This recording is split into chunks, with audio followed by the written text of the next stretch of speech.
I'm now on the Midas Owners Club stand with Alistair Courtney. Good morning, Alistair, and welcome to the Classic Restoration Show 2019. Good morning. Could we just talk about some of these lovely cars you've got on your stand today? Yes, indeed. Yep. We've got a range of the cars from the oldest cars right up to some of the last cars made. In fact, the car next to me is the second ever Midas made after the prototype, the first factory demonstrator car, and featured in many magazine articles of the period. The history of Midas dates back to 1978, so we're actually now into over 40 years of age of the company, or at least of the mark, and but the story starts a little bit before that. We have a guy called Howard Dermott, who was a former Jaguar engineer. He took out a license to build the Mini Marcos, and he did that for a few years and then was introduced to a guy called Richard Oakes, who was a stylist, maybe known to people who follow the kit car scene because he styled the Nova and all the GTM, the Libra, the Spider and so on. And Richard thought he could do a better job than the Mini Marcos, and I think that appealed to Howard Dermott because it meant he wouldn't have to pay a license to Marcos anymore. Yeah. So, and it just happened that Richard was actually starting to do a course at the RCA design school. So Howard Dermott rented him a lock-up near his digs, and he spent all his spare time during his university years building up the first prototype Midas, and that was shown at the performance car show at the end of 1978.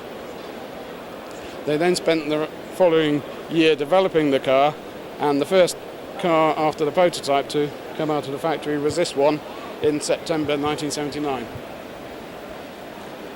So what about, what was the next model that came along? The next model was the update of the Mark II, which featured a revised interior, which Richard Oakes had been working on from the release of the Mark I, and also bigger reel arches that allowed them to put on 13-inch wheels as opposed to the 12-inch maximum wheels of the original.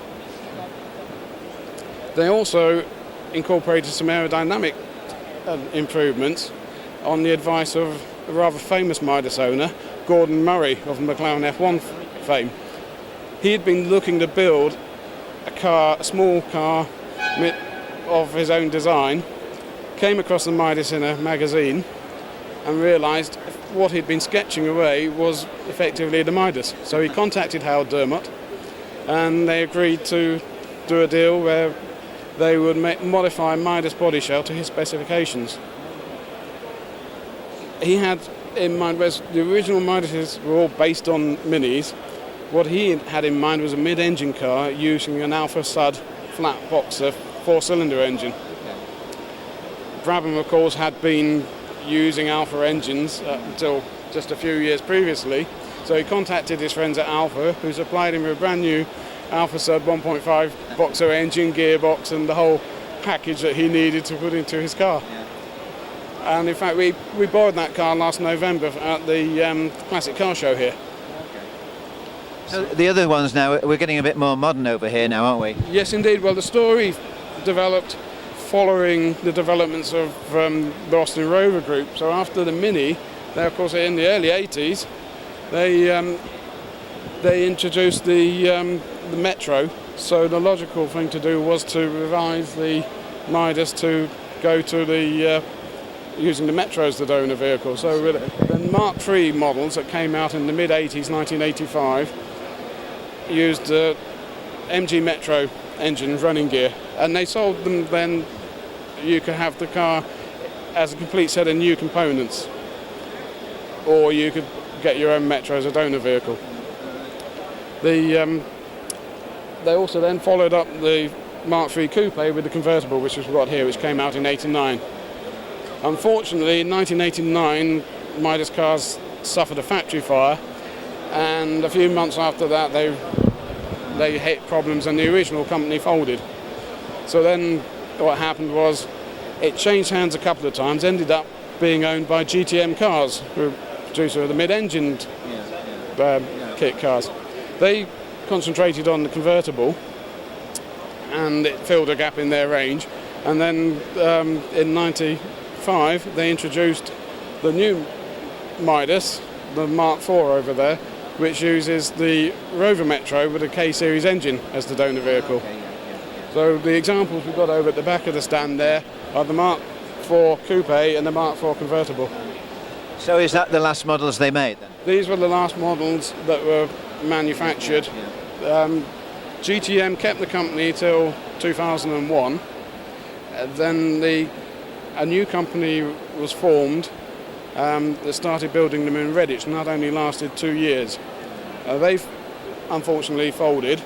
I think they sort of ambition overreached as to what they did, because they actually produced quite a large number of cars in their 2 years, but they didn't make any money at it.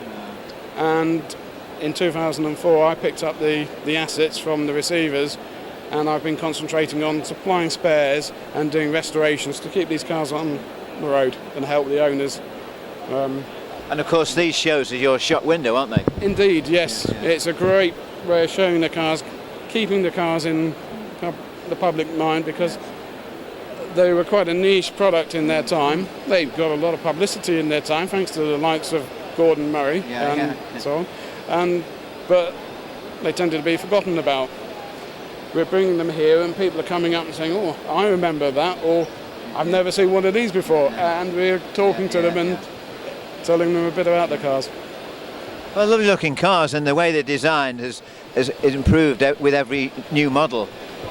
And so thank you very much for the interview, Alistair, and I hope the show goes very well for you. Thanks very much. Thank you. Thank you. Thank you.